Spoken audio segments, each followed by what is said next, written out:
still look great, just like in the center. But if I shoot with this lens at 35, which is the same factor, those people at the end will start to blur out or start to get really kind of blurry, and especially if they're going to blow up this picture really large. So if you're going to do landscape and it matters to you that everything is crispy sharp, you might want to go with a prime lens. Okay? But if you don't prime meaning? Prime meaning one number. It doesn't zoom in and out. Yeah, prime 1. Okay? So there's no distortion at the end. Okay, and again, it's always what you're trying to do. Okay, if you're trying to shoot a flower, why spend extra couple $100 when you don't care if the edges are blurred? Maybe you want that blur. Okay? Turn off the light, John. So I'm gonna try to shoot with this lens, with very minimal light that we have in here.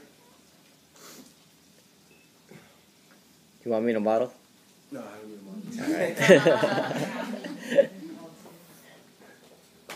Okay. So right now I'm gonna set my camera. Okay. I'm gonna just go aperture priority because right now we're talking about aperture. Okay. And right now I'm gonna put it on 2.0. My shutter is bouncing around a little bit because even this area here, there's some bright, some dark. Okay, so I'm gonna try to get a neutral gray. So I'm gonna shoot this flash right here, but I'm gonna put something white next to it, so that way the camera, and I'll talk about how the camera measures light in a second. So I'll put something light next to it as well, so that way you'll find a better average. Okay. So right now, if I shoot a 2.0, it's telling me it's gonna be about a second long. Okay. So I can't handhold this a second long. I don't have a tripod right now. So I'm gonna tell my ISO to go up higher. Be a little bit more sensitive.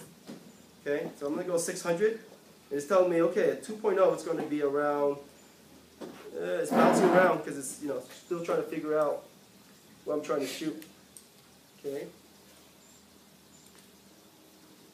But you'll be surprised. 15th of a second. How bright that can be. Okay.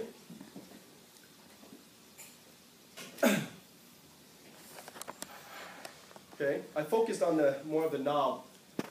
Now I'm going to crank up my aperture even more. I'm going to crank it up to 1.4. This is the maximum I can do with this. Okay. I'm going to focus on the remote. That means the flash part here is going to be pretty blur out. Because remember, I'll open up the aperture. The depth is going to change. Okay, but it's going to be really bright. Okay, so I'm going to tell my camera to go over a stop as well.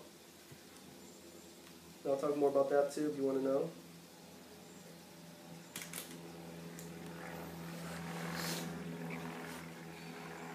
That's pretty bright considering where we're shooting, right? Yeah. So if I was to shoot like a wedding and it's candle lit, not the ambience, every table has a candle, you don't want to wash all that out with your flash. You want to keep that. That's what they paid for, right? That's how they want to remember their wedding pictures. But that's pretty darn bright. You try it with a person though? Yeah. You want me to try it with a person? Who? Tuan? Yeah. I wouldn't do it there because the backlight is going off. If Tuan comes here, there. Is that okay? Of course it is. So right now I have to crank up my ISO, okay? Because this area is darker than that area, okay? Go ahead and look that way. That way you won't be uncomfortable. Okay. All right, so I'm going to put it at 1.4. And it's telling me in this lighting situation, shooting at 1,250 ISO, it'll give me 15th of a second to 20th second, which is enough for me to handhold the camera. Okay? So this is not a macro lens, so I have to stand pretty far back to focus. Okay? And this is a manual focus too. But it's definitely worth it because of the glass quality. Right, actually. What was your ISO there? 1,250. Okay. Now that ISO, that's the ISO. How do you get it from not being, 100. not being all orangey? Orangey? Did you change the white balance? Is that 100? No, my white balance, I $1,000. always tend to leave my white balance on 400, I think. On any, now see, there's a lot of blue in this picture, so her 32, skin is a little bit off, a little bit redder than she really is. But if you're shooting RAW, how many guys are shooting RAW? And how many guys are shooting JPEG? RAW? Anybody shooting JPEG? Okay, if you're shooting JPEG, color balance is going to be a big factor for you. So always consider if you're doing the right color balance. Because JPEG is not very forgiving. But if you shoot RAW, plenty of room to play with color. So, you know, I recommend if you, in a shooting is something that you really want to keep for sake or for whatever, you know, then you want to shoot raw. A little bit of work after the fact, but it's worth it. Okay. Then you don't have to worry about color balance. Because there's no way in this I'm going to get the perfect color balance. Yeah. So much blue, you know. Unless I have a color light meter, I read the light, I set my camera on exactly what it reads, and that's more work. Okay. And they do sell those things. Yeah. And we used to carry them at weddings. We realized that Yeah. it's just more work to shoot raw. Those were the days when nobody really shot raw. Everybody was shooting JPEGs for weddings. Because the process from raw to JPEG wasn't really, you know, we didn't have Lightroom, we didn't have, you know, aperture. We had the thing that came with a camera, and you can't batch 1,000 pictures with that. So we shot a lot of JPEG, but every time we get to someone, we read the color meter, and then we adjust our camera. Okay? So, the lens is sharp. Yours is so bright. Yeah. Yeah. And it it's can go even so- brighter. And it's so clear. So the clearness and the color has to do with the quality of the glass. Oh. Okay?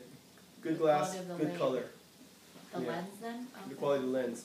But the brightness, you know, the color has to do with the quality of the glass, the brightness has to do with the opening of the aperture. Okay, if she was moving, this picture would be impossible. Right. Okay? So, So you have a really low aperture yeah, 1.4. and then 1600 ISO, right? Yeah, 1,250. Okay. Yeah. So if I go up maximum all the way, my ISO, 1600, Uh-huh.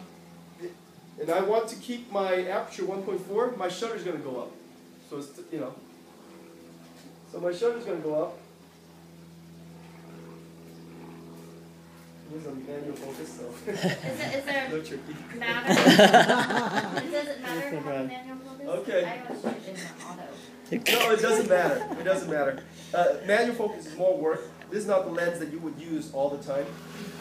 Given a lot of time to do your job, like for me, I would use this lens during the preparation, bride's preparation. I have a lot of time to kill. I have time to be creative. The light quality is beautiful for preparation pictures because it's real natural. It doesn't look, you know, flash, you know, or fake. So and it's intimate, kind of like. So you know, this is not a lens you would carry around and shoot weddings with during the event, because by the time your focus is gone. Oh. Okay. But the old photographers were able to do it. But you know, every shot, a good shot back then really meant a lot. Now, you know, out of every 10 shots, we get like at least 5 great shots, right? So does it matter if you, on your camera, if you put manual or auto? No, it doesn't really matter. As long as you focus, you focus. Yeah. But that's the potential of what this lens could do with a wide aperture opening. Okay, and the reason why people would buy something with a wide aperture opening is, first of all, they can shoot in a low lit situation without the use of a flash. And second of all, they get that nice blur factor that if they, you know, they want. If I take this lens outdoor and do, you know, like a 2.0, it's really beautiful. You know, like especially if you shoot and the background is so busy, you can blur that out so that it's simplified. Because sometimes you don't have the luxury of moving your subject or moving yourself to change the background. Okay, so you know, there's those kind of things you can think about.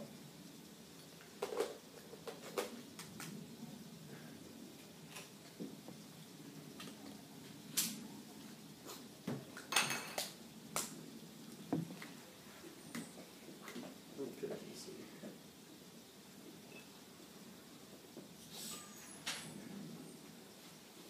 Alright, so this is a bad picture, but this one's better.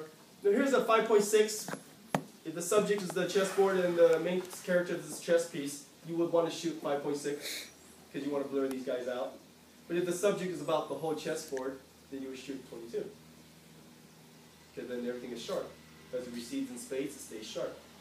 Okay, so when you do group pictures, a large group where there's many, many layers of people, you don't want to shoot a 5.6 because when you get to the back people, it's going to be kind of blurry.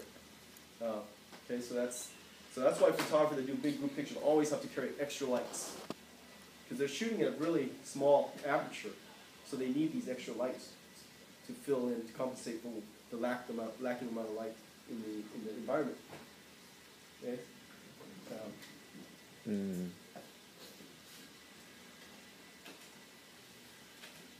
Sure, you don't have to worry about this.